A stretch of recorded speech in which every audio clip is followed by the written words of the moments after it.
Au cœur de la vie nocturne néon du marché noir souterrain de Qing City, un jeune homme en capuche, au milieu des rues bondées, observait discrètement les environs avant d'entrer dans une boutique. Il dit au propriétaire qu'il voulait vendre un rein ainsi qu'une cornée pour un total de 27 500 wen. Pendant que le propriétaire de la boutique notait les organes à vendre, il demanda au jeune homme s'il était vraiment sérieux, car au cours des 6 derniers mois, cette même personne avait déjà vendu un rein, une rate, une vésicule biliaire, une partie de son foie, un tiers pour être exact, ainsi que des parties de son intestin grêle et de son gros intestin. S'il vendait un autre rein, il ne tiendrait même pas 2 jours. Allongé sur la civière, le jeune homme répondit calmement que tout allait bien. Pour sauver sa sœur gravement malade, tout sacrifice en valait la peine. Le propriétaire de la boutique abandonna toute tentative de le raisonner et saisit un énorme couteau de boucher. Il le leva bien haut dans les airs et, sans hésiter, commença la procédure, faisant hurler de douleur notre pauvre jeune homme. Après cela, le supposé mort-vivant rentra chez lui, se guidant à l'aide d'une canne. Ses yeux étaient recouverts de bandages. Il les retira et observa les environs. Il sourit en réalisant que personne ne faisait assez attention pour le suivre. Puis il utilisa sa capacité de régénération pour guérir ses blessures et sortit une liasse de billets, la somme obtenue en vendant sa cornée et son rein. En silence, il déclara que cet argent, ajouté à ses économies, devrait suffire à payer le rituel de transfert de classe. Il riait en marchant. Au final, toute l'histoire de la sœur malade était un mensonge. Il n'arrivait même pas à croire que quelqu'un ait pu gober une telle absurdité. Il s'appelle Yilin, c'est un transmigrateur, un orphelin classique, et il n'a absolument aucune sœur malade. Pour donner un peu de contexte, le monde dans lequel il a transmigré est rempli d'énergie spirituelle, avec des démons et des bêtes partout. Il existe également d'innombrables royaumes de donjons. En tant qu'orphelin, survivre dans ce nouveau monde était extrêmement difficile jusqu'à ce qu'il découvre sa capacité unique, la régénération corporelle.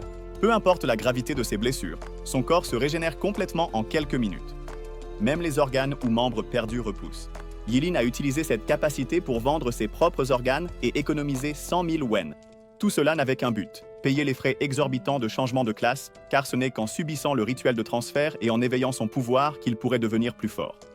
Ce n'est qu'ainsi qu'il pourrait tenir bon dans ce monde dangereux et protéger les personnes qu'il aime, s'il en existe. Et aujourd'hui était le grand jour du rituel de changement de classe. Lorsqu'il est arrivé sur place, un groupe de 3 personnes s'est approché, lui demandant ce qu'il faisait là.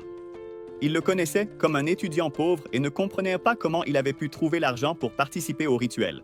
Yilin prit la main de la jeune femme et parla avec compassion. « Mademoiselle Wong, pour pouvoir assister au rituel, je n'ai pas eu le choix. J'ai dû contracter un prêt pour le changement de classe. » Bien sûr, ce n'était qu'un autre mensonge. Yilin ne voulait pas que quelqu'un soupçonne ses actions. Mademoiselle Wong fut choquée, et le jeune homme qui l'accompagnait craignait que Yilin ne passe le reste de sa vie à rembourser ce prêt s'il se retrouvait avec une classe inutile. Heureusement, Mademoiselle Wong lui permit d'entrer et lui souhaita même bonne chance. Elle lui demanda d'entrer avant que le rituel ne commence. Quelques minutes plus tard, tous les étudiants participants étaient rassemblés, appelés un par un. Le premier participant était Gao Du de la classe 5. Certains élèves chuchotaient qu'il n'était pas non plus issu d'une famille aisée. Lorsque Gao Du monta sur scène, le principal lui demanda de poser sa main sur la sphère dorée et de détendre son corps. Après une minute, le principal annonça qu'il avait obtenu une classe de soutien, rang A, créateur d'oiseaux. Les élèves murmuraient que Gao Du serait créateur d'oiseaux pour le reste de sa vie. Le principal prit alors la parole avec calme pour l'encourager. « Il n'y a pas de classe inutile, il n'y a que des gens inutiles. » La suivante était une fille charmante à la silhouette incroyable, vêtue d'une robe rouge moulante et de bottes en cuir. Elle s'appelait Zhu Ganini, et tout le monde l'admirait. Dès qu'elle monta sur scène, le principal lui souhaita bonne chance. Elle le remercia et posa sa main sur la sphère dorée. Un phénix apparut. Le principal était stupéfait. Zhu Ganini avait obtenu la classe de mage du feu de rang SSS. Désormais, l'Académie de la ville d'Artem peut enfin relever la tête avec fierté, déclara-t-il. Les autres élèves étaient également impressionnés, Yilin y compris. Ils savaient qu'un mage du feu de rang SSS pouvait rivaliser avec une armée entière. Après le changement de classe de Zhu Ganini, le principal annonça qu'il discuterait plus tard de son plan d'entraînement, en raison de l'importance de cette classe pour l'école. Zhu Ganini descendit de la scène et le nom de Yilin fut appelé. En marchant, Yilin entendit ses camarades parler du prêt qu'il avait contracté rien que pour être là. Il jeta un regard discret à Zhu Ganini et se fit une promesse à lui-même. « Je ne serai pas un personnage secondaire dans l'histoire de quelqu'un d'autre. » Yilin prit sa place et posa ses mains sur l'orbe doré. Il avait attendu ce moment, se demandant s'il continuerait à mener une vie misérable ou s'il défierait son destin. Il était excité, attendant avec impatience de découvrir sa nouvelle classe. Soudain, un puissant dragon bleu ciel apparut. Yilin était sous le choc. fixant cette vision magnifique, tandis qu'une lumière bleue enveloppait son corps, le recouvrant d'un éclat puissant. Les élèves n'en revenaient pas qu'un étudiant ayant contracté un prêt pour sa classe ait eu la chance d'obtenir une classe aussi puissante. Zhu Guanyin fut également surpris, pensant que la classe de Yilin était une autre classe de niveau SSS. Le directeur était lui aussi ravi, convaincu qu'il s'agissait là d'une nouvelle anomalie. Yilin demanda au directeur quelle était sa classe, et ce dernier déclara alors que Yilin possédait une classe de combat de niveau SSS, maître des malédictions interdites. Ce jour-là, Yilin a également fait honneur à l'Académie Tenken, et l'Académie était fière de lui, annonça le directeur, mais avant qu'il ne puisse terminer sa phrase, il réalisa enfin que Yilin avait une profession de maître des malédictions interdites.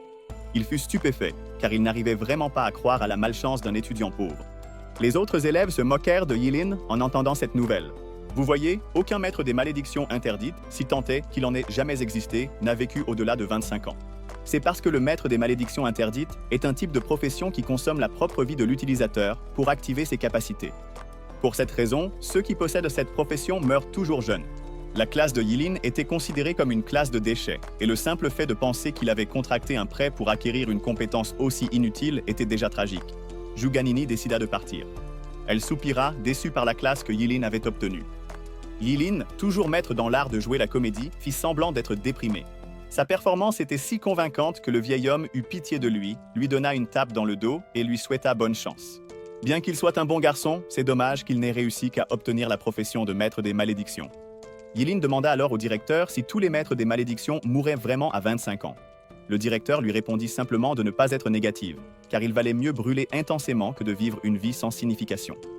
Hélène remercia le vieil homme, disant qu'elle voulait briller de 1000 feux comme le soleil et aussi faire honneur à l'école. Le directeur déclara alors qu'il lui offrirait un entraînement spécial en compagnie de Zhu Guanyin. Hélène accepta et sourit, car elle trouvait amusant de penser qu'elle mourrait jeune simplement parce que sa profession était une arme à double tranchant.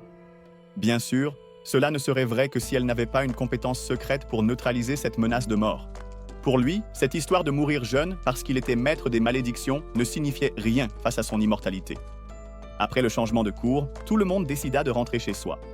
Hélène prévoyait de rentrer directement à la maison. Il était fatigué et voulait passer une bonne nuit de sommeil. Alors qu'il marchait, quelqu'un appela son nom. C'était Zhu Guanyin. Elle lui proposa de l'accompagner, car elle pensait que plus un maître des malédictions se bat, plus il meurt rapidement. Elle dit à Hélène que ses intentions n'étaient pas mauvaises. Elle voulait simplement aider, puisqu'ils étaient désormais camarades de classe. Mais Hélène refusa l'offre. Zhu Guanyin n'insista pas. Elle s'éloigna simplement, en disant qu'Hélène était un idiot têtu qui fonçait droit vers la mort. Hélène l'ignora et continua à marcher, mais un autre groupe d'élèves lui barra alors la route. Ils l'affrontèrent, disant qu'il croyait vraiment avoir réussi dans la vie, simplement parce qu'il était devenu maître des malédictions. Ces types étaient des camarades de classe d'Hélène, et ils étaient agacés parce qu'ils n'avaient pas accepté l'offre précédente de Zhu Guanyin de se joindre à lui. Hélène était agacée. Les femmes étaient vraiment source de beaucoup d'ennuis. Juste à cause de 2 phrases de Zhu Guanyin, ces idiots cherchaient déjà à se battre. Hélène répondit qu'il rentrait simplement chez lui. Les gars se moquèrent de lui en riant. Le pauvre étudiant appelait-il vraiment sa cellule de 10 mètres carrés une maison? Maintenant que tu es de niveau SSS, pourquoi tu ne m'appellerais pas papa? Je pourrais t'obtenir un poste de vigile chez GC Corporation, se moqua le chef du groupe avec arrogance. Les autres rirent et dirent qu'être agent de sécurité chez J-Corp était un privilège. Ils ordonnèrent aussi à Hélène de s'agenouiller devant leur jeune maître. Si Hélène acceptait l'offre et était payée, il pourrait acheter du bon encens pour la famille décédée de l'orphelinat. Les 3 continuèrent de se moquer d'Hélène, allant jusqu'à dire qu'il n'était qu'un orphelin qui ne méritait pas d'avoir une famille. Hélène était déjà furieux. Lorsqu'il les fixa d'un regard sérieux, ses yeux s'illuminèrent d'une aura bleue et rouge, alors qu'il activait le pouvoir de la malédiction. Il déclara que c'était eux qui l'avaient poussé à en arriver là. Le groupe était déconcerté par la volonté d'Hélène d'utiliser la magie de malédiction, même en connaissant les conséquences. Il se demandait s'il allait vraiment raccourcir sa vie pour ça. Pourquoi pas? Hélène répondit avec une expression perplexe. « Vous n'avez pas parlé de ma famille morte à l'instant ?» conclut-il. Lançant un faible éclair, l'attaque d'Hélène n'avait pour but que de leur faire peur. Désormais terrifiés, les garçons supplièrent leurs camarades de ne pas utiliser une malédiction interdite contre eux, mais Hélène se contenta de tendre la main et les défia d'attaquer s'ils en avaient le courage. Ils décidèrent de s'enfuir, pris de terreur. Hélène désactiva alors sa capacité de malédiction et marmonna « Quelle bande de déchets !» Ils se sont enfuis après un seul geste. Alors qu'il continuait à marcher, il sentit comme si son duo d'énomes brûlait. Ignorant que Zhu Guanyin avait assisté à toute la scène, elle était agacée qu'il se soit laissé provoquer par quelques insultes et ait failli risquer sa vie. Elle était convaincue que même si quelqu'un agissait comme Hélène, sans être utilisateur de malédiction, il n'irait pas bien loin. À ses yeux, Hélène n'était pas digne d'être à ses côtés. La nuit tomba. Hélène était déjà chez lui. Il posa son sac à dos sur le canapé et s'assit tout en consultant l'interface de son système. Apparemment, sacrifier un morceau de duodénum invoquait un simple éclair, mais sacrifier une vessie faisait venir le tonnerre des eaux funéraires. Ensuite, sacrifier un cœur pouvait invoquer un éclair violet de destruction.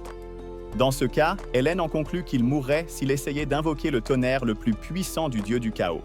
Il s'allongea sur le canapé lorsqu'il sentit sa tête tourner, mais il savait que ce n'étaient que les effets secondaires de la récupération de son corps. Au même moment, Jilingwu alla voir son père et demanda vengeance. Il voulait que son père envoie quelqu'un pour éliminer Hélène. Cependant, son père lui rappela que tuer un utilisateur de malédiction de rang SSS était très risqué et que cela ne leur apporterait aucun bénéfice. Il savait que quelqu'un qui utilise des sorts interdits simplement à cause de quelques insultes n'est clairement pas émotionnellement stable.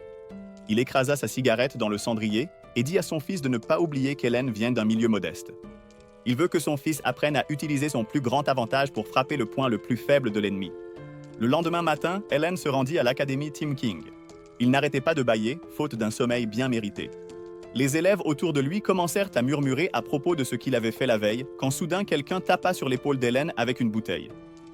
C'était nul autre que Jilingwu. Dans la bouteille, il y avait du lait, qu'il avait apporté en guise d'offrande de paix. Il avait aussi apporté le petit déjeuner pour Hélène. Hélène n'avait aucune idée de la raison, mais accepta tout de même le lait. Au début, il pensa que Jilingwu voulait l'empoisonner simplement parce qu'il n'avait pas pu le battre, mais le garçon répondit qu'il n'oserait jamais faire une telle chose. C'était juste sa façon de le remercier. « Me remercier ?» demanda Hélène avec un regard suspicieux. « Ouais », répondit Jilingwu avec un sourire forcé. Hélène but le lait et dit à Jilingwu de simplement dire ce qu'il voulait. Contre toute attente, Jilingwu déclara qu'il était reconnaissant à Hélène de l'avoir frappé comme la foudre. Apparemment, ce coup avait été un véritable électrochoc pour lui. Il ajouta que la présence d'Hélène lui avait fait prendre conscience qu'il était en train de gâcher sa vie. Hélène traita Jilingwu d'idiot et lui dit de simplement dire ce qu'il voulait vraiment. Soudain, Jilingwu s'agenouilla et dit qu'il voulait l'appeler grand frère. Hélène fut stupéfait et demanda s'il ne l'avait pas accidentellement frappé à la tête. Mais Jilingwu répondit qu'il était tout à fait sérieux et que la raclée de la veille l'avait poussé à une profonde remise en question. Il veut devenir une meilleure personne, mais il a besoin d'un grand exemple à suivre. Hélène accepta d'être son modèle, mais précisa qu'il y aurait des frais de tutorat. À la surprise d'Hélène, Jilingwu n'a pas refusé et a immédiatement demandé son numéro de compte. Hélène se dirigea vers le terrain tout en envoyant ses coordonnées bancaires, disant à Jilingwu de transférer 2 millions comme paiement pour la première période. Lorsque Hélène demanda si le montant n'était pas trop élevé, Jilingwu répondit que non et qu'il demanderait à son père de transférer l'argent immédiatement. À ce moment-là, un domaine secret pour débutants s'ouvrit sur le terrain en guise d'épreuve pour les étudiants.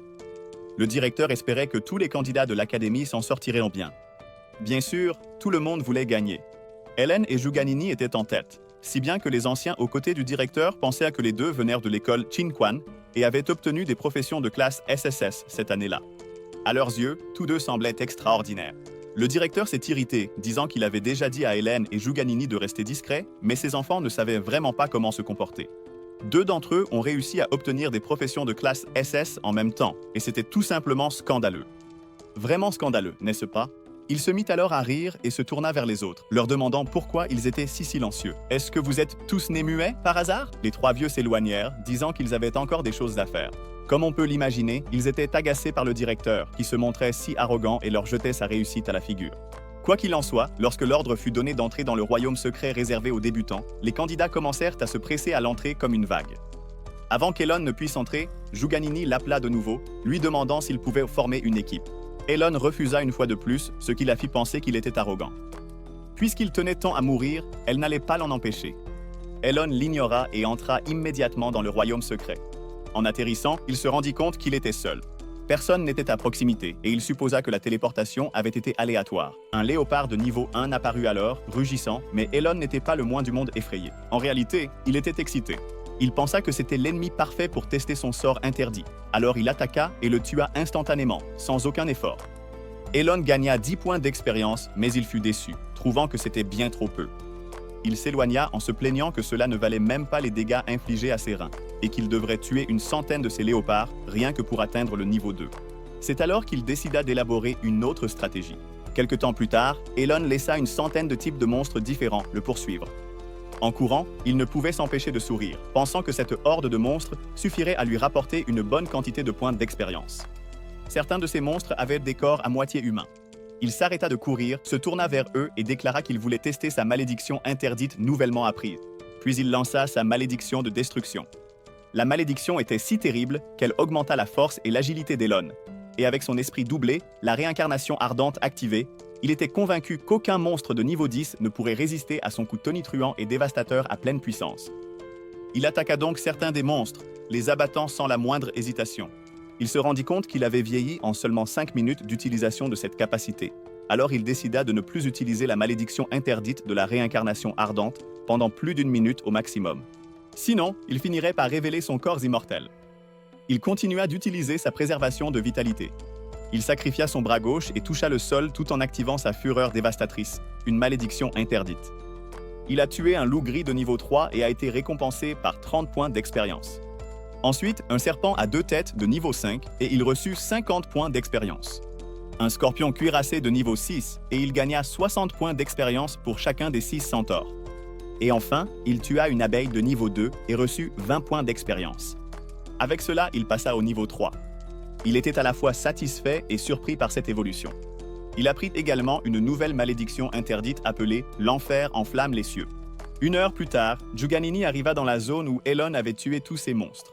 Elle fut choquée de voir autant de monstres réduits en cendres. Elle n'en croyait pas ses yeux et se demandait ce qui avait bien pu se passer. Puis elle remarqua les flammes infernales. Déconcertée, elle alla enquêter, car elle ne connaissait personne à Qingqing, à part elle-même, capable de manier l'élément du feu. Mais à présent, il y avait une telle fluctuation de feu, peut-être même plus puissante que la sienne. Elle aperçut alors quelque chose qui lui donna un indice. Tout ce chaos avait certainement été causé par un humain. Il semble que Qingqing regorge de dragons cachés. Juganini découvrira qui tu es, c'est certain, jura-t-elle avec détermination. Pendant ce temps, non loin de là, l'un faisait rôtir un morceau de viande pour manger. Il savourait du porc de démon à 3 yeux. Il remarqua qu'il mangeait plus que d'habitude, car son corps avait dépensé beaucoup d'énergie plus tôt. Après avoir mangé, il décida de se diriger vers une zone plus éloignée pour continuer la chasse. Alors qu'il s'apprêtait à partir, Juganini apparut soudainement et l'interpella. « Elon, que fais-tu ici » demanda-t-elle. Elon était agacé de tomber sur elle. C'était embêtant, car il ne voulait pas que quelqu'un découvre son secret. Il lui sourit et répondit qu'il était simplement en train de rôtir quelque chose à manger. Juganini lui rappela alors qu'un maître des malédictions interdites n'était pas du tout fait pour chasser en solitaire. Elon se mit en colère lorsque Juganini s'éloigna, disant qu'il était trop tard pour les regrets maintenant et que la suivre ne lui servirait plus à rien. Elle pensait vraiment qu'Elon essayait de l'accompagner, alors elle lui dit qu'elle n'avait plus le temps de faire équipe avec lui. Ling pensa que Juganini devait vraiment avoir quelques cases en moins. Juganini, de son côté, le regarda et lui demanda s'il avait vu quelqu'un d'autre passer par là. Elle précisa que cette personne était extrêmement puissante, très douée pour manipuler l'élément feu et avait probablement maîtrisé les flammes infernales. Les flammes infernales? Ah oui, je l'ai vu, un gars très beau. Il est parti par là, répondit l'un calmement. Il savait qu'il ne pouvait pas laisser Juganini s'attacher à lui, alors il décida de ne plus utiliser le sort des flammes infernales à partir de ce moment-là. Alors que Juganini continuait à marcher, elle reprocha à Lin de lui avoir fait perdre du temps. Sinon, elle aurait déjà trouvé l'utilisateur des flammes infernales. C'est alors qu'elle remarqua une ombre se former au-dessus d'elle. En levant les yeux, elle fut choquée de voir un behemoth dragon de sang de niveau 8. Elle esquiva alors que la créature tentait de l'attaquer. Juganini était déconcertée par l'apparition d'un monstre de niveau 8 dans cette zone. Elle regarda derrière elle, déduisant qu'Elon avait probablement déjà fui très loin. Elle attaqua alors le monstre avec sa tempête de boules de feu, mais cela ne fit pas beaucoup de dégâts, certainement pas assez pour tuer la créature. Le monstre la fixa avec colère et chargea à grande vitesse, la percutant et l'envoyant valser au loin. Elle tenta de riposter avec ses flammes, mais le monstre rugit et lui renvoya le feu. Juganini fut stupéfaite après avoir été frappée par toutes les flammes. Le monstre resta immobile alors que la fumée retombait. Lorsque la fumée se dissipa enfin, Juganini était au sol, ses vêtements déchirés, tremblante de douleur. Elle admit qu'elle avait été arrogante de croire qu'elle pouvait vaincre seule un behemoth au sang de dragon de niveau 8 dans ce royaume secret. Elle craignait de mourir des mains de ce monstre, sachant que ce serait une mort humiliante. Heureusement, quelqu'un intervint et attaqua le monstre en utilisant la malédiction interdite Hellfire. Le pauvre monstre fut littéralement réduit en cendres. Comme elle s'y attendait, Juganini fut choquée de réaliser qu'il s'agissait de l'utilisateur de Hellfire qu'elle recherchait si désespérément. Se tournant vers son sauveur, Juganini remercia la personne mystérieuse et voulut connaître son nom. La mystérieuse silhouette masquée n'était autre que Elin. Elin se tenait sur une branche d'arbre, portant un masque. Il dit à Juganini de l'appeler Ling Yi, ce qui signifiait l'aube et la nuit. Ling pour l'aube, Yi pour la nuit. Posant son doigt sur ses lèvres, Juganini fit semblant d'être toute innocente et bouleversée. Curieuse, elle demanda au mystérieux Ling de quelle école il venait. Bien qu'elle soit reconnaissante envers son sauveur, elle voulait aussi savoir exactement qui se cachait derrière ce masque. Alors elle cacha ses véritables intentions en disant qu'elle voulait simplement remercier Elin comme il se doit. Elin la fixa simplement, comme si elle était idiote. Il n'avait pas besoin de ses remerciements. Il dit à Juganini qu'il n'était pas nécessaire de le remercier. Après tout, ce n'était qu'un petit effort. Alors qu'Elin s'apprêtait à partir, Juganini le supplia d'attendre. Elle essaya de se lever, mais Elin lui dit de ne pas le suivre.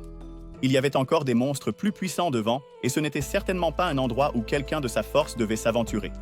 De plus, elle ferait mieux de remettre ses vêtements en ordre avant toute autre chose. Cette prise de conscience soudaine attira l'attention de Juganini sur l'état actuel de ses vêtements. Elle rougit de honte et se coucha au sol pour se couvrir, souhaitant que la terre l'engloutisse. Lorsqu'elle releva la tête, elle se rendit compte que le mystérieux Ling était déjà parti. Juganini cria le nom de Ling, promettant qu'un jour elle le rattraperait, qu'elle se tiendrait fièrement à ses côtés. Elin, quant à lui, sautait aisément de branche en branche, et après avoir mis une bonne distance entre lui et Juganini, pensait que ce qui venait de se passer ferait en sorte que Juganini cesse de s'accrocher à lui. Il avait perdu du temps avec elle et devait maintenant se dépêcher de monter en niveau. En ouvrant sa fenêtre de statue, Elin vit qu'il avait acquis une nouvelle malédiction interdite appelée Andilin, l'immortel. Il devait sacrifier 2 ans et demi de sa vie pour annuler un coup fatal. Sérieusement, c'est quoi ce délire? Le lanceur de sorts interdits est vraiment une classe à courte espérance de vie, toujours en train de jouer avec la durée de vie d'une personne. Mais cette capacité était pratiquement un bonus pour Elin.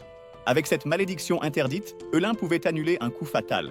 Cela signifiait aussi que même si quelqu'un le poignardait en plein cœur par derrière, il n'aurait pas à s'inquiéter. Et le mieux dans tout ça, c'est que même les malédictions interdites nécessitant de sacrifier le cœur ou la tête, il pouvait désormais les utiliser activement.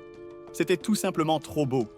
À présent, il pouvait monter de niveau sans aucune restriction, personne ne pouvant freiner son rythme d'évolution. 3 jours plus tard, qui était aussi le dernier jour de l'épreuve, les vieux se rassemblèrent à l'entrée du domaine secret des recrues. Le directeur de l'académie Qing Cheng salua ses collègues avec son ton condescendant habituel. L'homme aux cheveux courts parmi eux, le principal Si, demanda ce que le directeur avait à se vanter. Et alors, même s'il a 2 changeurs de classe de rang SSS? Exactement, ajouta un autre. Le niveau peut parfois être plus important que le rang de la classe. Le roux était aussi d'accord, ajoutant que le record le plus élevé lors de l'épreuve du domaine secret du roi d'étain était le niveau 11, et qu'il n'avait toujours pas été battu. Il tourna son regard vers le principal Si, disant que s'il ne se trompait pas, cet élève venait de l'académie Yukai, l'école du principal Si. Le principal Si répondit que le principal aux cheveux roux avait raison, et se demanda aussi si le record serait battu cette année. Le directeur de l'académie Qin Cheng déclara qu'il verrait bien et qu'il croyait que son élève surprendrait assurément tout le monde. À ce moment-là, quelqu'un d'inattendu apparut et salua les directeurs, demandant s'il pouvait se joindre à eux. Cet homme était Zhu Hachining, le père de Juganini. Surpris de voir Zhu Hachining, le principal Si déclara que cela faisait longtemps et le directeur de l'académie Qin Cheng ajouta que c'était un honneur. Après tout, Zhu Hachining était l'astrologue de leur école. Les formalités terminées, Zhu Hachining demanda des nouvelles de sa fille, voulant savoir si elle avait causé des ennuis au principal. Voyant à quel point Zhu Hachining chérissait sa fille, le principal répondit calmement « Non, pas du tout. Juganini est la fierté de notre académie Qin Cheng. » Mais ils remarquèrent alors que quelqu'un sortait du donjon. Le temps imparti dans le donjon n'était pas encore écoulé, mais quelqu'un était déjà en train d'en sortir. Le principal de l'académie Qin Cheng en déduisit que la personne avait dû être blessée. Cette personne n'était autre que Juganini, qui salua les directeurs et fut surprise de voir son père. Son père voulait savoir pourquoi elle était sortie plus tôt, et son principal voulait connaître le niveau qu'elle avait atteint. Juganini répondit calmement qu'elle était au niveau 12, ce qui choqua tous les directeurs présents, car le record venait d'être battu aussi rapidement. Son principal était très fier. Son élève était digne d'être une mage du feu. Zhu Hachining s'approcha de sa fille et lui dit qu'elle était très têtue. Après tout, si elle était restée plus longtemps dans le donjon à s'entraîner avant de sortir, elle aurait certainement atteint le niveau 13. Juganini répondit à son père que le donjon devenait très ennuyeux, qu'il fallait une éternité pour trouver des monstres autour du niveau 10 et que l'expérience gagnée était misérablement faible. Mais pour être honnête, la véritable raison pour laquelle Juganini était sortie plus tôt était de trouver Ling. Être la première à sortir signifiait qu'elle pouvait voir tous ceux qui sortiraient après elle. Pendant ce temps, à l'intérieur du royaume secret, Elin éternua bruyamment comme s'il avait déjà attrapé un rhume. Il trouva ce comportement étrange puisque l'endroit où il se trouvait n'était pas froid. Alors pourquoi avait-il éternué ainsi? Se pourrait-il que quelqu'un l'ait maudit? Avec tous les monstres de niveau 10 morts, était-ce parce qu'il avait trop farmé? Il semblait qu'il devait élargir sa zone de recherche. Elin leva la main et décida d'essayer un autre nouveau sort interdit qu'il avait appris, portée instantanée. Ce sort interdit exige le sacrifice d'un organe selon l'importance de cet organe. Il peut aussi gagner en agilité, avec un maximum de 10 fois l'agilité supplémentaire pendant une durée d'1 heure. Elin ne perdit pas de temps et activa cette malédiction interdite d'agilité à 10 fois, sacrifiant son rein. La sensation était incroyable. Même un assassin de niveau 50 ne pourrait pas atteindre une telle vitesse. Se déplaçant comme l'éclair, Elin fonça en avant à toute allure, créant un bang sonique et détruisant tout sur son passage. Il était si rapide qu'avant même que la mante tempête à 3 têtes ne puisse percevoir sa présence, il était déjà trop tard. Elin sacrifia sa vessie, invoquant un éclair qui réduisit le monstre en cendres. Cette malédiction interdite s'appelait Cendre et Foudre farouche. De retour à l'entrée du royaume secret des débutants, de nombreux élèves quittaient le donjon en groupe, certains excités, d'autres effrayés, ayant finalement échappé à la mort. Cependant, pendant tout ce temps, Juganini était resté patiemment à l'entrée, espérant voir Ling. Mais après un long moment, il trouva étrange que Ling ne soit toujours pas apparu. Il ne restait plus que 5 minutes, et tous les candidats ayant terminé l'épreuve furent appelés à retourner dans la zone désignée de leur école. Alors que l'épreuve touchait à sa fin, il semblait que le record le plus élevé de cette année-là reviendrait à Juganini. Cela signifiait que l'Académie Qingcheng avait eu beaucoup de chance cette année-là, en plus d'avoir acquis 2 élèves classés SSS d'un seul coup. En parlant des élèves SSS de l'Académie Qingcheng, l'autre n'était-il pas encore sorti du royaume secret? Il restait 3 minutes au compte à rebours, et au moment où Jugani entendit cela, elle se demanda si elle n'avait pas manqué la sortie de sa cible du donjon. Mais après avoir réfléchi un instant, elle trouva cela impossible. Elle avait fixé l'entrée du donjon depuis qu'elle en était sortie. À ce moment-là, l'entrée du royaume secret commença à briller d'une lumière dorée, indiquant que quelqu'un était en train d'en sortir. En voyant cela, Juganini était certaine qu'il s'agissait de Lin Ji, mais elle fut surprise de voir que c'était en fait sa camarade de classe, Yilin. Sous le choc, elle demanda « Pourquoi c'était Yilin ?» Yilin fut déconcertée par cette question absurde. Le temps est écoulé, donc bien sûr je dois quitter le donjon. Il y a un problème? Juganini surmonta son choc initial et commença à s'éloigner, disant à Yilin qu'il était un lâche et qu'il devrait rester loin d'elle. En entendant cela, Yilin serra les dents, agacée. Sérieusement? Qu'est-ce qui ne va pas avec cette fille? Elle est cinglée ou quoi? À ce moment-là, son directeur s'approcha et lui demanda à quel niveau il était. Il n'avait pas de grandes attentes. Il était simplement curieux de connaître le niveau de son deuxième élève SSS. Yilin répondit calmement qu'il était au niveau 16. La foule présente resta stupéfaite. Voyez-vous, pour passer du niveau 1 au niveau 16, il faut un total de 120 000 points d'expérience, et le monstre de plus haut niveau dans le royaume secret de Nava était de niveau 10. Tuer des monstres de niveau 10 rapporte 100 points d'expérience, ce qui signifie que Yilin a tué 1200 monstres de niveau 10. Comment cela pourrait-il être possible? Le directeur se mit à faire l'éloge de Yilin de façon enthousiaste, affirmant qu'il était la fierté de l'Académie Qingcheng. Émerveillé par le talent du jeune homme, Jua Chening félicita également Yilin. Cela irrita sa fille, qui commenta froidement. Avec la profession de Yilin, qu'y a-t-il de si exceptionnel à être au niveau 16? Yilin est un maître des malédictions interdites. S'il utilise imprudemment des malédictions interdites, n'est-il pas normal qu'il monte rapidement en niveau? Lorsque les autres directeurs apprirent la profession de Yilin, ils trouvèrent l'explication de Jugani raisonnable. Le reste de la foule pensait également que Yilin devait être un peu fou pour utiliser frénétiquement des malédictions interdites dans le royaume secret des débutants, juste pour monter de niveau. Les autres maîtres des malédictions n'atteignent même pas l'âge de 25 ans, et au rythme où Yilin progressait, il n'atteindrait probablement même pas 20 ans. Sérieusement, échanger sa vie contre une gloire vide est vraiment un comportement insensé.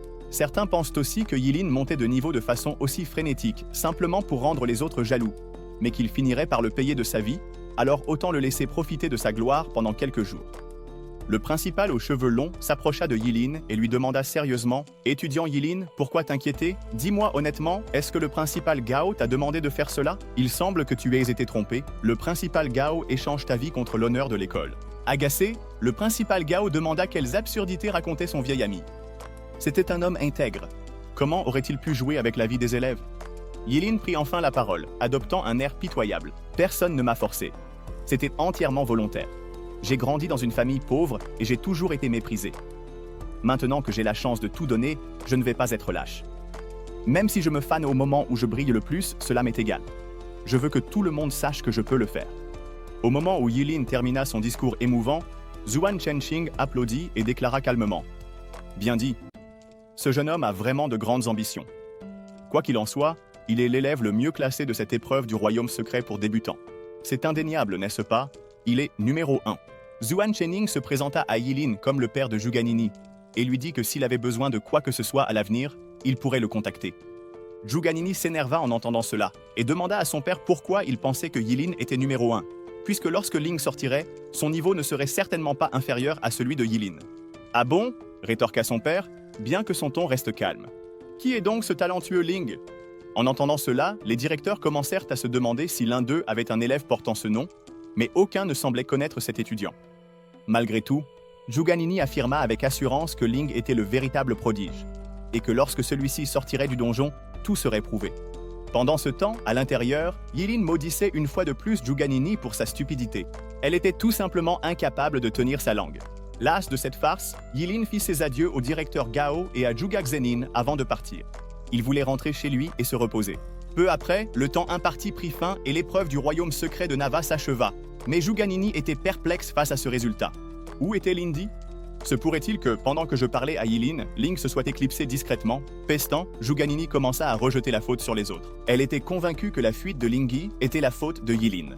Lorsque son père posa la main sur son épaule, elle lui demanda s'il la croyait. Lingyi était vraiment un génie et lui avait même sauvé la vie. Zuan Chening comprit que la sortie prématurée de sa fille du donjon n'avait pour but que de retrouver ce mystérieux Ling. Mais il trouvait cela un peu étrange. Il demanda à Zuani s'il était possible que Yilin soit le mystérieux Ling qu'elle recherchait. En entendant cela, Zhuganini nia farouchement cette possibilité. À quoi pensait donc son père? Comment ce lâche pourrait-il être comparé à Lingyi? Yilin avait vu le dragon de sang Bimo dans le donjon et s'était enfui terrifié comme un lâche, tandis que la maîtrise de l'élément feu par Lingyi était extrêmement avancée. Comment Yilin, parmi tous, pourrait-il savoir des choses pareilles? Pendant ce temps, dans son appartement, Yilin éternua bruyamment, ce qui le réveilla soudainement. Il se demanda qui pouvait bien parler de lui dans son dos. Sérieusement, ça ne pouvait être que cette idiote de Zhugani. À ce moment-là, un coup frappé à la porte attira son attention. Yilin demanda qui c'était et, en ouvrant la porte, interrogea l'homme d'affaires corpulent qui se tenait devant lui. L'homme se présenta comme Wong, Monsieur Wong, directeur de la société Chicheng Brain King Oral Liquid Limited. Il cherchait Yilin depuis un certain temps et l'avait enfin retrouvé. Dès qu'Yilin fit entrer Monsieur Wong dans l'appartement, il lui demanda la raison de sa visite. Monsieur Wong répondit qu'il avait une bonne nouvelle pour Yilin. Il avait entendu dire qu'Yilin avait réussi à changer de profession et avait même battu le record du niveau le plus élevé dans le royaume secret pour débutants de Qin Qing. Pour cette raison, sa société invitait sincèrement Yilin à devenir l'ambassadeur de leurs produits. Et bien sûr, la rémunération serait assez conséquente. Yilin demanda à quel point ce serait conséquent. Monsieur Wong leva 3 doigts, indiquant 3 millions. Il tendit à Yilin une petite bouteille, lui disant d'essayer. C'était le nouveau produit de la société, un liquide oral appelé Brain King, qui non seulement nourrissait le cerveau et augmentait l'intelligence, mais favorisait aussi la régénération cellulaire. En consommant une bouteille, une personne se sentirait rajeunie de plusieurs années. De plus, cette entreprise centenaire garantissait un remboursement 10 fois supérieur si le produit s'avérait inefficace. Yilin ouvrit le bouchon de la bouteille, pleinement conscient que 3 millions valaient plusieurs de ses reins. Il semble que la célébrité rapporte vraiment. Il but le contenu de la bouteille, qui avait un goût légèrement sucré, puis soudainement, il se sentit étourdi. Yilin s'évanouit immédiatement. Allongé sur le canapé, Monsieur Wong appela quelqu'un et l'informa que Yilin avait bu le contenu. Il a dit qu'il avait préparé des plans de secours, mais ils n'ont même pas été nécessaires. Il semble qu'Yilin était un simple idiot. Monsieur Wong a reçu l'ordre d'emmener Yilin au loin. Peu après, déjà à l'aube, dans un lieu non précisé à l'intérieur d'un entrepôt abandonné, Monsieur Wong a réussi à amener Yilin jusqu'à son patron. Bien qu'il ne comprenne pas pourquoi son patron allait aussi loin pour un simple étudiant, il savait qu'il n'avait pas le droit de poser des questions. Son patron, qui était le propriétaire d'une boutique sur le marché noir et avait l'habitude de vendre des organes, dit à Monsieur Wong de sortir. Sans ses ordres, personne ne devait entrer. Quiconque violerait cet ordre serait tué. Monsieur Wong répondit qu'il comprenait et quitta l'entrepôt.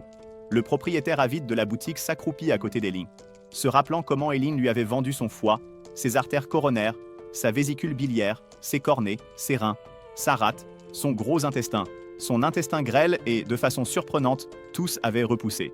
Les organes qu'Yilin lui avait vendus s'étaient régénérés.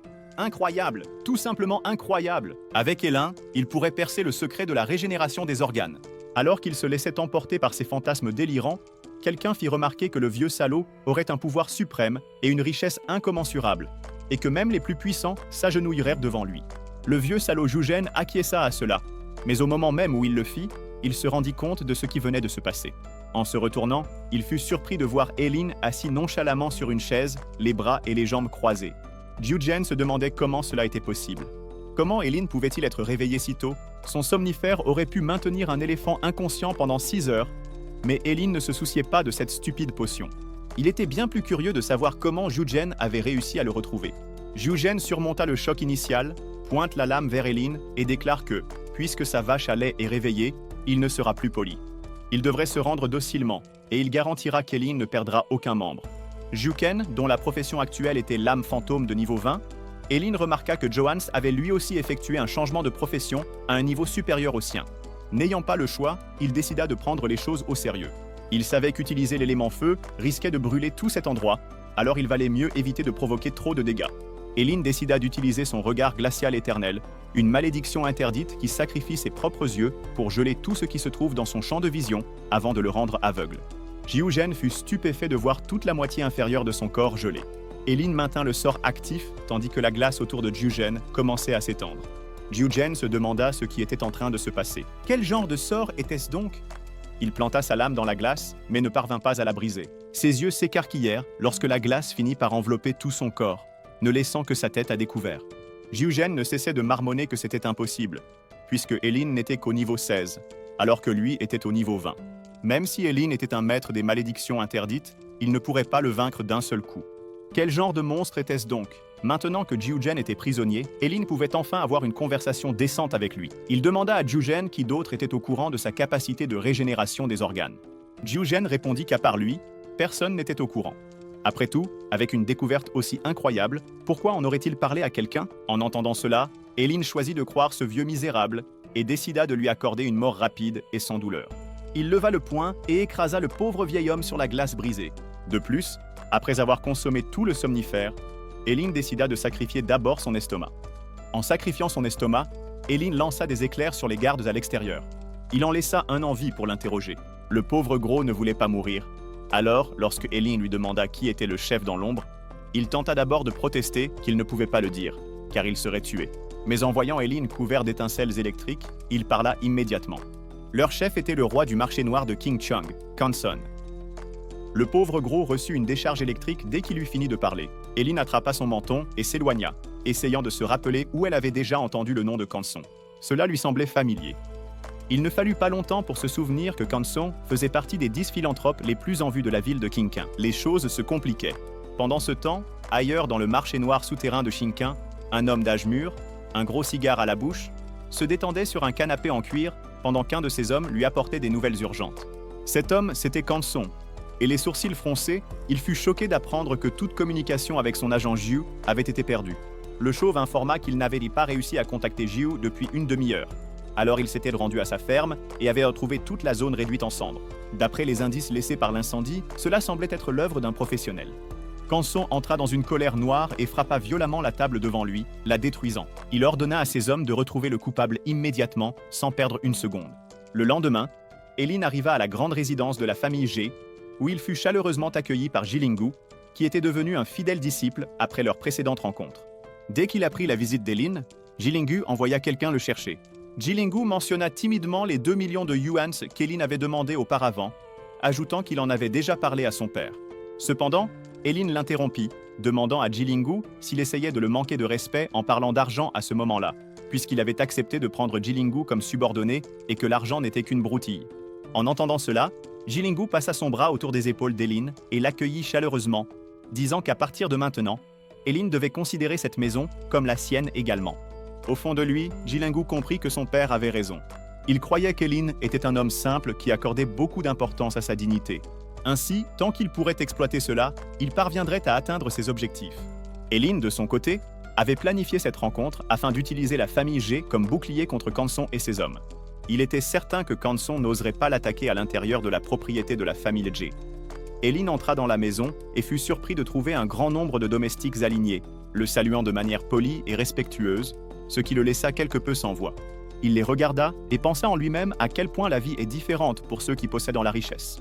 Jilingu proposa de désigner l'une des domestiques pour être la servante personnelle d'Eileen, et il accepta l'offre. Mais peu après, Elin se sentit embarrassé et refusa, disant qu'il plaisantait. Cependant, Jilingu insista, ajoutant que son maître devrait également se changer pour quelque chose de plus approprié. Elin demanda avec anxiété quel était le sujet important, mais Jilingu lui dit d'attendre jusqu'à ce qu'ils arrivent à destination. Finalement, ils arrivèrent à la vente aux enchères annuelles de Qinqing, et Jilingu informa qu'il s'agissait du grand événement qu'Elin n'avait encore jamais visité. En arrivant à la vente aux enchères annuelles de la ville de Qinqing, Jilingu dit qu'il présenterait ensuite Elin à quelques-unes des figures les plus importantes de la ville, mais Elin préféra commencer par la nourriture et dit à Jilingu de s'occuper de ses propres affaires sans se soucier de lui. Intérieurement, Jilingu commenta sarcastiquement sur la simplicité et la naïveté d'Elin, pensant qu'il manquait encore d'expérience à cause de son éducation modeste. Pendant ce temps, Elin mangeait avec appétit, surtout parce qu'il avait sacrifié son estomac plus tôt et devait maintenant compenser en mangeant davantage. Il entendit une voix à côté de lui demander pourquoi il était là. En se retournant, il vit Zhu Ganni et son ami Lu Yene debout à côté de lui. Lu Yene demanda à Zhu Ganni qui était Elin. Elin se sentit agacé de revoir Zhu Ganni, se demandant pourquoi cette femme stupide continuait d'apparaître sans cesse devant lui. Zhu Ganni répondit à son ami avec dédain, disant qu'Elin n'était que le lâche qui avait fui le monstre dans le royaume secret des novices, exprimant sa frustration de le revoir encore. Zhu Ganni considérait Elin comme un porte-malheur. Elin sourit discrètement, imaginant la tête que ferait Zhu Ganni si elle découvrait qu'il était en réalité Ling Yi, la personne qu'elle admirait profondément. Jilingu arriva avec un groupe d'amis pour les présenter fièrement à Elin, le présentant comme son supérieur. Le groupe fut surpris par cela et, sur un ton moqueur, fit remarquer que Jilingu devrait être le responsable. Cependant, Jilingu répondit fermement qu'Elin n'était pas une personne ordinaire et que son niveau était désormais très élevé. Tous furent impressionnés d'apprendre qu'Elin avait atteint le 16e niveau dans le royaume secret des novices, choqués par l'énorme différence entre son niveau et leur modeste niveau. Elin les conseilla calmement de ne pas trop s'étonner et exprima sa volonté de les aider à monter de niveau, à condition qu'ils parviennent à sortir de la ville. Ainsi, tout le monde pourrait obtenir de bons résultats lors du prochain examen important. Tous furent enthousiasmés d'apprendre qu'Elin était prêt à les aider, mais Jilingu manifesta son inquiétude, car il était interdit de quitter la ville avant l'examen principal, afin d'éviter que les étudiants ne reçoivent l'aide de personnes plus fortes. Elin suggéra alors subtilement que le trajet jusqu'au lieu de l'examen pourrait être une bonne occasion de monter de niveau, bien qu'il ait exprimé des inquiétudes quant au manque d'équipement. Jilingu le rassura rapidement, affirmant que l'équipement ne poserait aucun problème et promit de lui fournir tout ce dont il aurait besoin lors de la vente aux enchères actuelles. Elin fut surpris par cette offre, mais Jilingu assura que son père les soutiendrait financièrement, quel qu'en soit le coût, si cela pouvait améliorer ses performances à l'examen. La vente aux enchères débuta avec l'apparition de la belle présentatrice qui souhaita la bienvenue aux participants et se présenta comme Qinqing de la maison des enchères. Elle souhaita à tous de réussir à obtenir ce qu'ils désiraient, ce qui fut suivi d'une chaleureuse salve d'applaudissements. Sans tarder, Qinqing présenta le premier objet, un parchemin de compétences épiques de type feu pour mage, avec une mise de départ à 500 000 yuan. Les enchères montèrent rapidement jusqu'à atteindre 3 millions de yuan, et l'enchérisseur derrière cette somme colossale n'était autre que Zhuge Xunin, le père de Zhu Ganni. Elin observa la scène calmement, souriant, réalisant que Zhuge Xunin dépensait généreusement pour acheter des compétences à sa fille. Mais, au fond de lui, il se sentait satisfait de lui-même. Après tout, en tant que maître des malédictions interdites, il n'avait pas besoin de ces parchemins, car toutes ses compétences étaient de puissantes malédictions. Elin se tourna vers Jilingu et murmura « Ta profession est l'âme de l'ombre de niveau A, n'est-ce pas ? Si quelque chose correspondant à ta classe apparaît, n'hésite pas. Enchéris immédiatement, la bonne compétence peut te sauver la vie plus tard. » La commissaire-priseuse sourit, sa voix claire et assurée. Ensuite, un objet de qualité rare. L'anneau de la volonté du dragon royal. Il augmente l'esprit de 30% et confère la compétence passive Aura du dragon. La mise de départ est de 2 millions et l'augmentation minimale 100 000. Mesdames et messieurs, faites vos jeux. La foule s'est déchaînée en enchères. La première a été de 2 500 000, puis 3 millions, puis 3 100 000. Les offres commencèrent à affluer en succession rapide. Les yeux d'Elin brillèrent.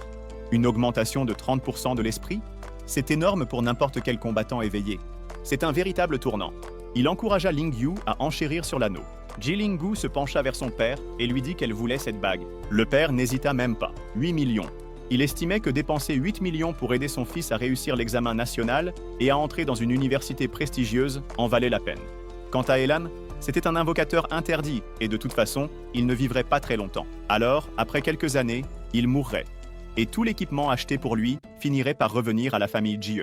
La commissaire-priseur éleva la voix, voulant savoir si quelqu'un souhaitait faire une offre supérieure. À ce moment-là, il semblait que personne ne voulait dépasser 8 millions, quand soudain, une offre de 10 millions fut annoncée. La salle se tut lorsque la silhouette grande et imposante de Canson fit son apparition. Il appela le président Ju et lui demanda comment il allait. Il n'était pas surprenant que les deux se connaissent très bien. Et au moment où le roi de la pègre fut remarqué, des soupirs résonnèrent dans la salle. Tout le monde était curieux de savoir pourquoi il était là, car ce n'était pas son public habituel. De son côté, Hélin recula instinctivement vers la foule. Après avoir enfin trouvé Canson, même si ce n'était qu'en passant, il ne pouvait pas se faire remarquer. Le président Jeu était curieux de savoir exactement ce que son groupe avait fait pour irriter Canson. Canson laissa échapper un rire sombre, plissa les yeux et pointa du doigt le président Ju. Canson déclara que le président Jeu avait ordonné de tuer ses hommes et qu'il voulait maintenant qu'il reste poli à ce sujet. Le président Jeu resta calme et répondit qu'il ne savait pas de quoi Canson parlait, mais que s'il cherchait des ennuis, son groupe ne serait pas facile à intimider. Il fit alors une offre de 12 millions. Le visage de Canson se tordit en un sourire. Il avait reçu le message fort et clair, et il était évident qu'ils allaient y voir qui tiendrait jusqu'au bout. En se dirigeant vers la sortie, il murmura à son assistant s'il avait déjà vérifié la voiture de l'entrepôt. Le jeune homme acquiesça et répondit qu'il n'y avait aucun doute. Elle appartenait bien au groupe GE. Il l'avait en suivi directement jusqu'à la villa de la famille GE. Ce soir-là, le visage de Canson s'assombrit en recevant cette confirmation « Action ». Il déclara froidement que le président G ne devrait pas le blâmer pour ce qu'il s'apprêtait à faire. Quelques instants plus tard, l'anneau du désir du dragon royal fut vendu pour 12 millions. Le président G offrit la bague à Hélin et lui demanda s'il l'aimait. Hélin répondit que oui et le remercia. Guilingo se pencha et demanda à son père qui était Canson. Le père répondit que Canson était le roi de la pègre, qui essayait de se légitimer, mais qui, soudainement, avait jeté son dévolu sur l'empire de leur famille.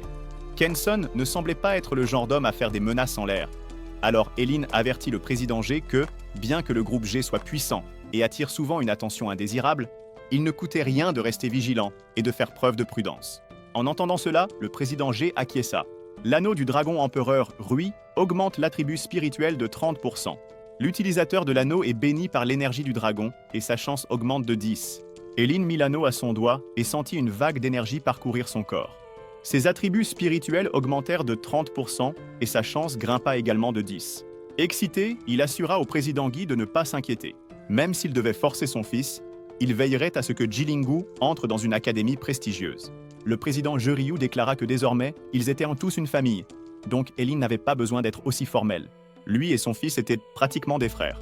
Pour n'importe quel équipement qui plaisait à Hélin, il lui suffisait de demander. Durant la nuit, le président G continua à enchérir comme un fou. Guilingu était complètement épuisé à la fin de la vente aux enchères et il semblait que son père avait dominé la vente de cette année-là. Tout ce qui attirait l'attention d'Hélin, ils enchérissaient sans poser de questions, accumulant ainsi plusieurs objets précieux. Des objets comme l'anneau tonnerre bleu, qui augmente l'esprit de 15% et accroît la puissance de toutes les compétences basées sur la foudre de 20%. Le collier lune fondue offrait un bonus de 200 en esprit pour les lanceurs de sorts basés sur l'esprit. Le bracelet jumeau En-Yang offrait 40 points en attribut de spirituel et, lorsqu'on le portait, il débloquait le cycle de la dualité ainsi qu'un facteur passif de guérison qui régénérait rapidement les blessures au fil du temps. Les yeux d'Hélin brillèrent, sachant très bien que même si quelqu'un le voyait en train de se régénérer, il aurait désormais une excuse solide. Ensuite, il prit le prix de la soirée, l'épée de guerre étoile filante. Elle augmentait la force de 300 et, sous la lumière des étoiles, sa puissance augmentait avec le temps, gagnant 100 000 supplémentaires. Il en frissonna presque d'émotion. Avec cette épée, il pourrait enfin libérer la technique interdite qu'il avait débloquée au niveau 10. Ensuite, il y avait la technique de l'épée de longévité. À chaque coup, une année de la vie d'Hélin serait sacrifiée. De plus, chaque attaque était 2 fois plus puissante que la précédente, s'accumulant jusqu'à un maximum de 99. Avec cette épée, Hélin pourrait dominer les prochains examens importants. Pendant ce temps, de l'autre côté de la ville, Juganini était allongée dans sa baignoire privée, agacée. Elle ne comprenait toujours pas pourquoi la famille G appréciait autant ce lâche d'Hélin, dépensant autant d'argent pour lui. Juganini soupçonnait que la famille G devait comploter quelque chose en secret. Sinon, pourquoi chouchouter Hélin comme s'il était un joyau précieux? À ce moment-là, une domestique annonça à Juganini que Lou Yene était là pour la voir. Elle avait amené quelqu'un qui disait avoir des informations sur la personne que Juganini cherchait depuis un moment. Les yeux de Juganini brillèrent. La personne qu'elle cherchait était, évidemment, Ling Yi. Elle dit à la domestique de les faire attendre dans le salon. Elle arriverait bientôt. Elle descendit précipitamment impatiente d'apprendre la moindre information sur Ling Yi. Lu Yenni fit un signe à l'homme à ses côtés. Voici l'officier Hang du département des enquêtes. Il dit qu'il a des nouvelles concernant Ling Yi. L'officier Hang fit un signe de tête polie et confirma cela, mais avertit qu'il craignait que ce ne soit pas de bonnes nouvelles. Le cœur de Zhuganini s'accéléra et elle demanda ce que l'officier Hang voulait dire. D'un air grave, l'officier Hang montra quelque chose sur son téléphone. Une ferme en périphérie de Shinqing a été incendiée, et il y a eu plusieurs victimes. Des traces de feu infernal ont également été trouvées sur les lieux, et, d'après la description précédente de Zhuganini, il soupçonne que le coupable pourrait être le mystérieux Ling Yi. Zhuganini expliqua que le département souhaitait qu'elle aide à l'enquête. En entendant cela, Zhuganini prit aussitôt la défense de Ling Yi, s'écriant qu'il n'était pas un meurtrier, qu'il lui avait sauvé la vie. Zhuganini refusait d'accepter cela, et personne ne pourrait la convaincre que Ling Yi était un meurtrier sans preuve concrète. De plus, pourquoi un assassin risquerait-il sa propre vie pour la sauver? Lu Yenni tenta rapidement de calmer son ami, et l'officier Hang poursuivit calmement. Je comprends ta réaction, mais dans la déposition que tu as donnée, il est indiqué que Ling Yi a utilisé le feu infernal pour détruire une bête de niveau 8 en un seul coup. Cependant, au cours de notre enquête, nous n'avons trouvé aucune trace de quelqu'un nommé Ling Yi. Cependant, il y a un individu qui a attiré notre attention. Le ton de l'officier Hang devint plus grave. Et d'après ce que nous avons rassemblé, cette personne pourrait très bien être votre mystérieux Ling Yi. L'officier Hang ajouta que l'enquête montrait également qu'il y avait une forte possibilité qu'Elin soit Ling Yi. Les yeux de Zhuganini s'écarquillèrent à ces mots, mais elle rejeta immédiatement cette possibilité. Elin se lâche, impossible. Ce type prend toujours la fuite dès qu'il voit le moindre danger. Comment ce lâche pourrait-il être Ling Yi? De plus, Elin n'était pas capable d'utiliser Hellfire pour activer sa capacité de détection de mensonges. Les yeux de l'officier Hang brillaient d'une légère lueur bleue. Il demanda à Zhuganini si elle en était absolument certaine. Sans hésiter, Zhuganini répondit qu'elle en était sûre. Elle était la seule à avoir vu Ling Yi de ses propres yeux, et il n'y avait aucune chance que ce lâche soit Ling Yi. L'officier Hang ne se trompait jamais dans sa détection de mensonges, donc il semblait que Zhuganini disait la vérité. Peut-être qu'Elin n'était pas le suspect après tout. Il fit un signe de tête poli et remercia Zhuganini pour sa coopération, ajoutant que si quelque chose d'autre survenait, elle devrait l'en informer immédiatement. Pendant ce temps, Elin avait d'autres priorités. Il était temps de tester son nouvel équipement. Jilingu le conduisit au centre officiel de l'Association des éveillés, l'installation centrale d'entraînement de Xingcheng. Une réceptionniste les accueillit et demanda s'ils souhaitaient s'entraîner ce soir-là. Jilingu confirma, ajoutant que son supérieur souhaitait tester le nouvel équipement d'Elin. En entendant cela, elle demanda à Elin quel était son niveau. Elin répondit avec assurance qu'il était de niveau 16. La jeune femme répondit. Elle expliqua que l'établissement disposait d'une salle d'entraînement standard pour les éveillés de niveau inférieur à 20 au coût de 100 000 yuans par heure. Cela incluait une analyse basique de la force et un calibrage du mana. Elin déclara qu'elle voulait une salle pour le niveau 40 ou inférieur. La réceptionniste fut surprise un instant, mais acquiesça ensuite avec compréhension. Jilingu attendit à l'extérieur pendant que la réceptionniste conduisait Elin à la salle d'entraînement. La salle était très spacieuse, de la taille d'un terrain de basket, avec une rangée de mannequins au centre. Selon la jeune femme, la salle avait été construite avec des matériaux spéciaux par un constructeur Esli. Elle pouvait résister à des attaques de pleine puissance de la part d'éveillés de niveau inférieur à 40, et il en allait de même pour les mannequins, qui étaient extrêmement difficiles à endommager pour ces niveaux. Dès que la porte fut verrouillée, Elin parcourut la salle en l'inspectant soigneusement. Après avoir confirmé qu'il n'y avait pas de caméra de surveillance, il se détendit visiblement et sortit sa lame de guerre étoile filante.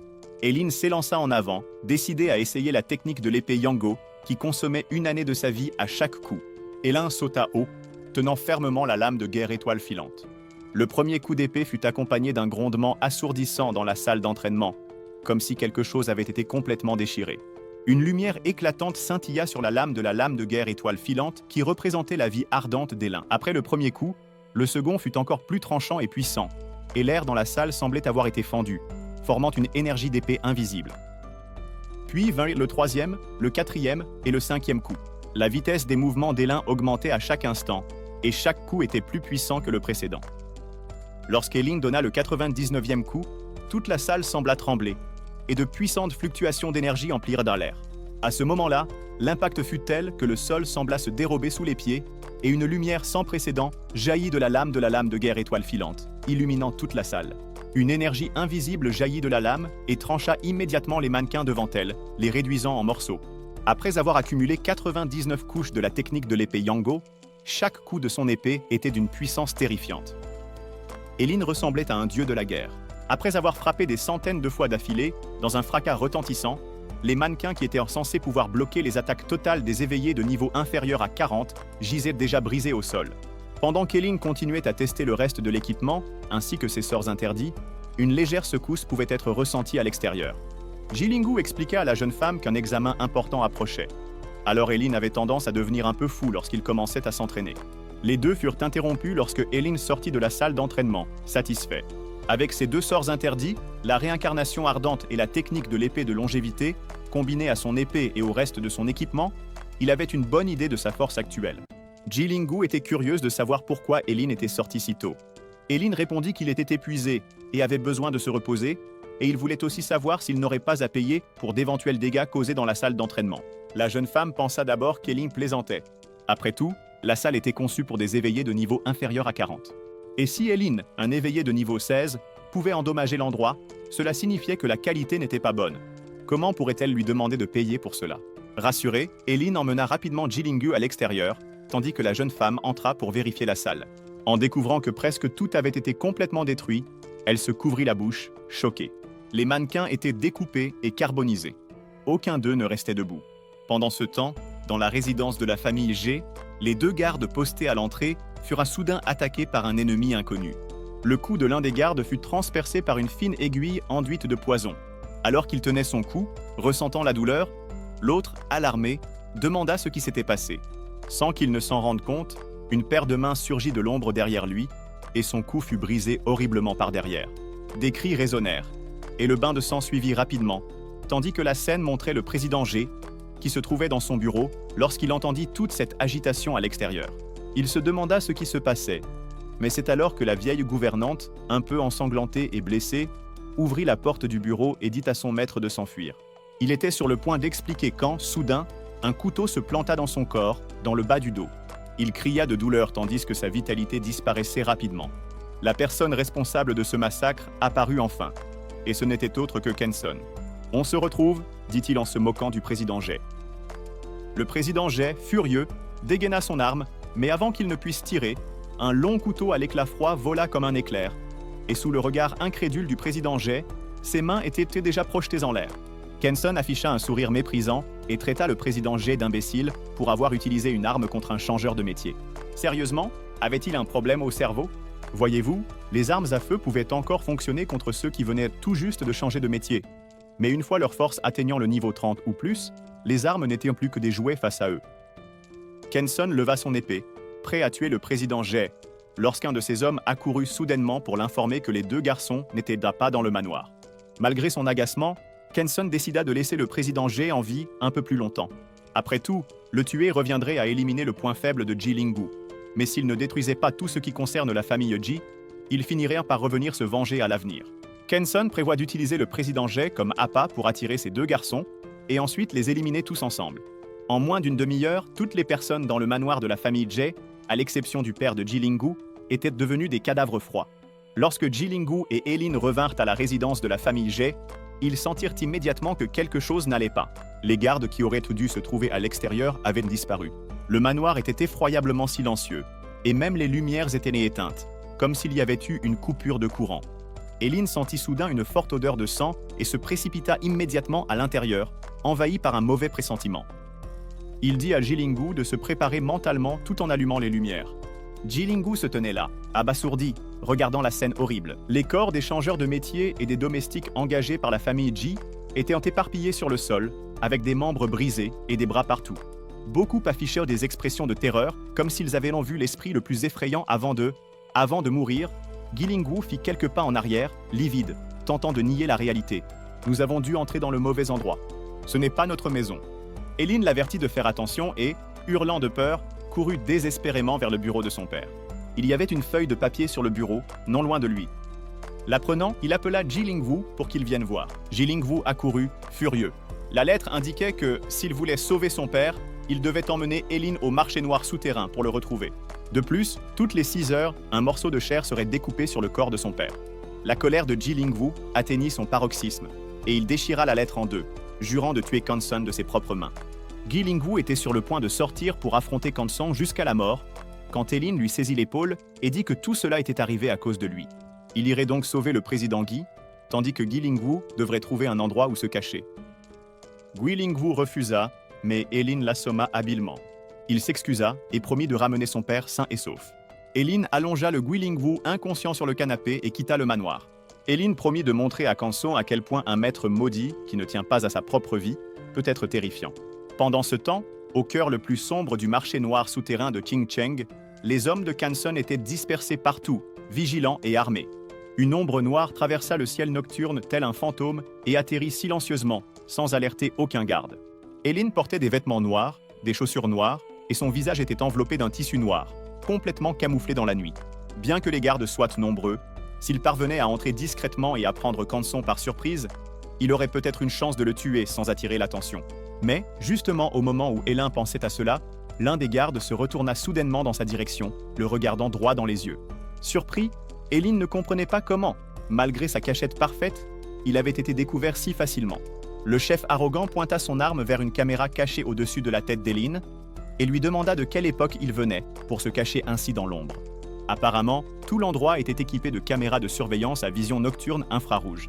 En effet, Eileen avait été un peu négligent, mais cela n'avait pas d'importance, tant qu'il éliminait tout le monde sur place. L'homme lui dit que leur chef l'attendait. Les hommes s'approchèrent du protagoniste pendant qu'il faisait quelques gestes avec les doigts. Soudain, l'un des hommes est frappé par le sort maudit des flammes de la réincarnation, ce qui fait vieillir le protagoniste, et les méchants commencent à lui tirer dessus, mais il parvient à esquiver toutes les balles. Bientôt, un cercle de flammes de la réincarnation apparaît, ressemblant au vide violet que Satoru Gojo a lancé à Shinjuku, et tous ceux qui se trouvent dans le rayon des flammes sont incinérés. Ceux qui n'étaient pas à portée des flammes ont été éliminés par le protagoniste, qui a décidé de semer toutes les personnes l'ayant vu utiliser ses pouvoirs, puisqu'il n'a pas envie de révéler ses secrets. Il se met à courir, élimine tous les hommes et pense à Ken de ne pas attendre, car son maître est ici. Il utilise la magie du vent et l'épée de vent, se déplaçant à une vitesse supersonique, ce qui le surprend lui-même par sa rapidité. Après quelques minutes, il rencontre deux gardes qui lui demandent s'il n'a pas peur pour sa vie, puisqu'il est venu seul. Il répond simplement qu'ils n'ont pas de chance, car il a son épée avec lui. Il dégaine son épée et leur dit de venir l'attaquer, car il veut leur montrer en combien de morceaux il peut les découper. L'homme, déjà nerveux, se jette sur lui en disant au protagoniste de ne pas être aussi arrogant, mais le protagoniste esquive simplement et contre-attaque, tout en criant « Première épée ». L'autre assaillant tente de l'attaquer par derrière, mais d'un mouvement rapide, le protagoniste se défend et contre-attaque en criant « Deuxième épée ». Les deux hommes reconnaissent en qui il est ce rapide, mais lui demandent s'il veut vraiment les couper ou simplement les égratigner. Le protagoniste, détendu, leur dit de ne pas s'inquiéter, car ils ne savent encore rien des capacités de son épée, puis il attaque à nouveau en criant « Troisième épée !» Quatrième épée, cinquième épée, sixième épée. Après avoir compté autant de coups portés aux hommes, l'un d'eux crie le nom de son compagnon, et le protagoniste pense que le huitième coup a été intense, car l'homme s'effondre presque sans force, puis il demande quel genre de technique il a utilisé. Le protagoniste répond qu'il n'a pas besoin de le savoir, et l'achève sans la moindre pitié. Tandis que le compagnon de l'homme crie de désespoir, affirmant que le protagoniste n'est pas un humain mais le diable en personne, le protagoniste ne le laisse même pas finir sa phrase, car il l'incinère avec des flammes maudites, affichant une expression dénuée d'hésitation ou de remords. En s'éloignant, il déclare qu'il a déjà dit que personne ici ne sortirait vivant.